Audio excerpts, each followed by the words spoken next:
Hi friends, welcome back to Sajana's kitchen. ഇന്ന് ഞാൻ എപ്പോഴും പറയുന്നത് പോലെ ഈസി ആയിട്ടുള്ള ഒരു റെസിപ്പിയുമായിട്ടാണ് എന്നെ വന്നിരിക്കുന്നത്. ഒരു ഇൻസ്റ്റൻ്റ് ആയിട്ട് നമുക്ക് റവ വെച്ചിട്ടുള്ള ഒരു ഉഴുന്ന് വട എങ്ങനെ തയ്യാറാക്കും നോക്കാം. വളരെ എളുപ്പത്തിൽ തന്നെ നമുക്ക് തയ്യാറാക്കാം. നല്ല ചട്ടിനി കൂടി ഉണ്ടെങ്കിൽ നല്ല ടേസ്റ്റ് ആയിട്ട് നമുക്ക് കഴിക്കാം. അപ്പോൾ ഇത് എളുപ്പത്തിൽ എങ്ങനെ തയ്യാറാക്കുന്നത് നോക്കാം. അപ്പോൾ നമുക്ക് ആദ്യം തന്നെ ഒരു ബൗൾ എടുക്കാം. അതിലോട്ടേക്ക് ഞാനിപ്പം 1 കപ്പ് റവ ഇട്ടിട്ടുണ്ട്. അതുപോലെ തന്നെ അതേ ഗ്ലാസ്സിൽ തന്നെയുള്ള 1/4 കപ്പ് തൈര് വേണം. അതും കൂടി നമുക്ക് ഇതിലോട്ടേക്ക് ആഡ് ചെയ്ത് കൊടുക്കാം. അതിനുശേഷം ഇത് നന്നായിട്ട് ഇതൊന്ന് മിക്സ് ചെയ്തെടുക്കണം. നമ്മൾ ഉഴുന്നുവടയുടെ അതേ ഇതിൽ തന്നെ ആവണം. നന്നായിട്ട് ഇത് നമുക്ക് മിക്സ് ചെയ്ത് കൊടുക്കാം. എന്നിട്ട് ഇതൊരു 20 മിനിറ്റോളം നമുക്കിതൊന്ന് സോക്ക് ചെയ്ത് വെക്കണം. എങ്കിലേ നമുക്ക് അതിൻ്റെ ഒരു നല്ല പെർഫെക്റ്റോടുകൂടിയുള്ള നല്ല ഉഴുന്നുവട നമുക്ക് തയ്യാറാക്കാൻ പറ്റുള്ളൂ. അപ്പോൾ നന്നായിട്ട് നമുക്ക് മിക്സ് ചെയ്ത് കൊടുക്കാം. അപ്പോൾ 20 മിനിറ്റ് കഴിഞ്ഞിട്ടുണ്ട്. ഇപ്പോൾ ഇത് കണ്ടോ, നമ്മൾ നേരത്തെ കുഴച്ച് വെച്ചതിൽ നിന്ന് കുറച്ചും കൂടി തിക്കായി വന്നിട്ടുണ്ട് നമ്മുടെ ഈ റവ കൂട്ട്. ഓക്കെ, ഇനി ഇതിലോട്ടേക്ക് നമുക്ക് ചേർത്ത് കൊടുക്കേണ്ടത്, അതായത് ഒരു ഉള്ളിയുടെ പകുതി ചെറുതായിട്ട് കട്ട് ചെയ്ത് ഇട്ട് കൊടുക്കാം. പിന്നെ വേണ്ടത് കറിവേപ്പില ചെറുതായിട്ട് കട്ട് ചെയ്ത് കൊടുക്കാം. കറിവേപ്പിലിൻ്റെ ടേസ്റ്റ് ഇഷ്ടമില്ലാത്തവർക്ക് മല്ലിച്ചപ്പ് ഇട്ട് കൊടുക്കാം. അതുപോലെ തന്നെ ഇഞ്ചി, പിന്നെ ചെറിയ ജീരകം, അതൊരു കുറച്ച് ഞാൻ ഇടുന്നുണ്ട്. അത് ഇഷ്ടമില്ലാത്തവർക്ക് അവോയ്ഡ് ചെയ്യാം. പിന്നെ കുറച്ച് പച്ചമുളക് ചെറുതായിട്ട് കട്ട് ചെയ്തിടും. ശേഷം കുറച്ച് ആവശ്യത്തിനുള്ള ഉപ്പിടുമ്പോൾ വളരെ ശ്രദ്ധിക്കണം, അധികം ആകാതെ ശ്രദ്ധിക്കണം. കുറച്ച് ഉപ്പ് ഇട്ടതിന് ശേഷം ഇത് നന്നായിട്ട് നമുക്കിതൊന്ന് യോജിപ്പിച്ച് കൊടുക്കാം. നന്നായിട്ട് യോജിച്ച് വരണം. അപ്പം നമ്മൾ സ്പൂൺ ഉപയോഗിച്ചിട്ടോ കൈ ഉപയോഗിച്ചിട്ടോ നന്നായിട്ട് ഇതുപോലെ കുഴച്ചെടുക്കാം. അപ്പോൾ എല്ലാം പാകത്തിന് ഇട്ട് കുഴച്ച് വെച്ചിട്ടുണ്ട്. ഇതിൽ കുരുമുളകിൻ്റെ ഫ്ലേവർ ഇഷ്ടമുള്ളവർക്ക് കുരുമുളക് ചതച്ചത് ചേർത്ത് കൊടുക്കാം കേട്ടോ. ഞാനിപ്പോൾ കുരുമുളക് ചേർത്തിട്ടില്ല, പച്ചമുളക് മാത്രമേ ചേർത്തിട്ടുള്ളൂ.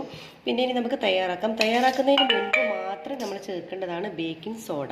അതിപ്പോൾ ഞാൻ കുറച്ചൊരു 1/4 ടീസ്പൂണോളം ചേർക്കുന്നുണ്ട്. അതായത് ഇത് ആദ്യം നമ്മൾ ചേർക്കാൻ പാടില്ല. നമ്മൾ തയ്യാറാക്കുന്നതിന് ഒരു 10 മിനിറ്റ് മുൻപ് മാത്രം ബേക്കിംഗ് സോഡ ചേർക്കാൻ ശ്രദ്ധിക്കുക. ബേക്കിംഗ് സോഡയാണ്, ബേക്കിംഗ് പൗഡർ അല്ല കേട്ടോ. അപ്പോൾ അത് വളരെ ഒന്ന് ശ്രദ്ധിക്കണം. അതിനുശേഷം ഇത് നന്നായിട്ട് നമ്മൾ സ്പൂണ് വെച്ച് നന്നായിട്ടൊന്ന് കുഴച്ചെടുക്കുക. അത് എല്ലാ ഭാഗത്തോട്ടേക്കൊന്നും ആകണം. അപ്പോൾ നമ്മളുടെ ഒരു നല്ല പൊങ്ങി വരികയും ചെയ്യും, നല്ലൊരു സോഫ്റ്റും ഉണ്ടാവും, പുറം നല്ല ക്രിസ്പി ആയിട്ട് കിട്ടും. അപ്പോൾ ഇനി നമുക്കിതെങ്ങനെ നമുക്ക് ചുട്ടെടുക്കുന്നത് നോക്കാം. അപ്പോൾ ആദ്യം തന്നെ നമുക്കിത് തയ്യാറാക്കുന്നതിന് മുമ്പ് കുറച്ച് വെള്ളം എടുക്കണം. അതായത് നമ്മുടെ കൈ ഒട്ടിപ്പിടിക്കാതിരിക്കാനാണ്. നമ്മൾ കൈ ഒന്ന് ഈ വെള്ളത്തിലൊന്ന് മുക്കിയെടുക്കണം കേട്ടോ. അപ്പം നമ്മൾ കയ്യിൽ ഒട്ടിപ്പിടിക്കില്ല. അതിനുശേഷം ഇതിൽ നിന്നും ഒരു ചെറിയ ഉരുളകളാക്കി എടുക്കാം.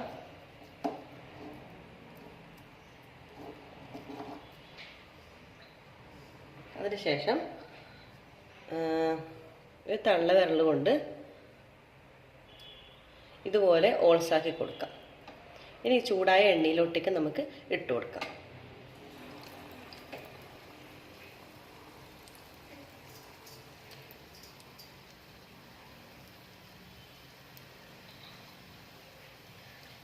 നല്ല എണ്ണ നന്നായിട്ട് ചൂടാവണം.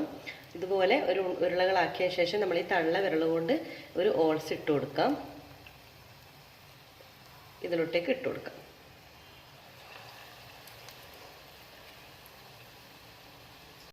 ആദ്യം ഇടുന്നത് നമുക്കൊന്ന് തിരിച്ചിട്ട് കൊടുക്കാം.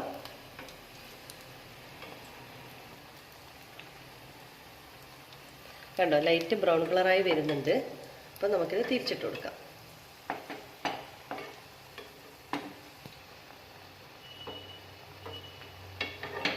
ഇപ്പോൾ ലൈറ്റ് ബ്രൗൺ കളർ ആകുമ്പോൾ നമുക്ക് തിരിച്ച് മറിച്ചിട്ടിട്ട് നമുക്കിത് കോരിയെടുക്കാം. നല്ല ടേസ്റ്റാണ് കേട്ടോ. നല്ല ചട്ടിൻ്റെ കൂടെ കഴിക്കാൻ നല്ല ടേസ്റ്റാണ്. അതുപോലെ തന്നെ നല്ല സിമ്പിളുമാണ്. നമുക്ക് എളുപ്പത്തിൽ നമുക്ക് ഗസ്റ്റൊക്കെ വരുമ്പോൾ ഇത് പെട്ടെന്ന് നമുക്ക് തയ്യാറാക്കാൻ പറ്റും. അപ്പോൾ നിങ്ങളെല്ലാവരും തന്നെ ട്രൈ ചെയ്ത് നോക്കണം കേട്ടോ. അപ്പോൾ ഞാൻ ആദ്യം ഇട്ട ഉഴുന്നുവട നല്ല ബ്രൗൺ കളറായി നല്ല ക്രിസ്പിയോട് കൂടി കിട്ടിയിട്ടുണ്ട്. കണ്ടോ, നല്ല സോഫ്റ്റ് ആയിട്ടുള്ള ഉഴുന്നുവടയാണ് കേട്ടോ. അപ്പോൾ നിങ്ങളെല്ലാവരും തന്നെ ട്രൈ ചെയ്ത് നോക്കണം. പെട്ടെന്ന് നമുക്ക് എളുപ്പത്തിൽ നമുക്ക് തയ്യാറാക്കാൻ പറ്റിയ നല്ലൊരു ഉഴുന്നുവടയാണ്. കണ്ടല്ലോ, നമ്മൾ എന്ത് പെട്ടെന്നാണ് നമ്മളിതിപ്പോൾ ഈ ഉഴുന്നുവട തയ്യാറാക്കിയത്. നല്ല ടേസ്റ്റിയാണ്. സാധാരണ നമ്മൾ ഉഴുന്നുവട തയ്യാറാക്കുമ്പോൾ ഒരുപാട് കാര്യങ്ങൾ ചെയ്ത് പെട്ടെന്ന് ശരിയാവത്തില്ല. പക്ഷേ ഇത് എളുപ്പത്തിൽ നമുക്ക് തയ്യാറാക്കാൻ പറ്റും. ഇതുപോലെ ബാക്കി എല്ലാ മാവും ഇതുപോലെ തന്നെ നമുക്ക് ചുട്ടെടുക്കാം. അപ്പോൾ നമ്മുടെ റവ വട ഇവിടെ തയ്യാറായിട്ടുണ്ട്. കണ്ടോ, നല്ല പുറം നല്ല ക്രിസ്പിയും ഉള്ളും നല്ല സോഫ്റ്റ് ആയിട്ടുള്ള നല്ല ഉഴുന്ന് വടയാണ്. നമ്മൾ ഷോപ്പിൽ നിന്ന് വാങ്ങുന്ന അതേ ഉഴുന്ന് വടേൻ്റെ അതേ ടേസ്റ്റാണ് കേട്ടോ ഇതിന്. അതുപോലെ തന്നെ സിമ്പിളല്ലേ, എളുപ്പത്തിൽ തന്നെ നമുക്ക് തയ്യാറാക്കാനും പറ്റും. ഇതുപോലെ ഞാനിപ്പോൾ ഇതിന് കോമ്പിനേഷനായിട്ട് ഞാൻ തേങ്ങ ചട്നി ആക്കിയിട്ടുണ്ട്. ഇതിൻ്റെ കൂടെ കഴിക്കാൻ നല്ല ടേസ്റ്റാണ്. അപ്പം നിങ്ങൾ എല്ലാവരും തന്നെ ട്രൈ ചെയ്ത് നോക്കി ഫീഡ്ബാക്ക് അറിയിക്കാൻ മറക്കരുത്. അതുപോലെ സജനാസ് കിച്ചൻ ഇതുവരെ സബ്സ്ക്രൈബ് ചെയ്യാത്തവരുണ്ടെങ്കിൽ തീർച്ചയായും സബ്സ്ക്രൈബ് ചെയ്യണം. അതുപോലെ ലൈക്ക് ചെയ്യാനും ഷെയർ ചെയ്യാനും മറക്കരുത്.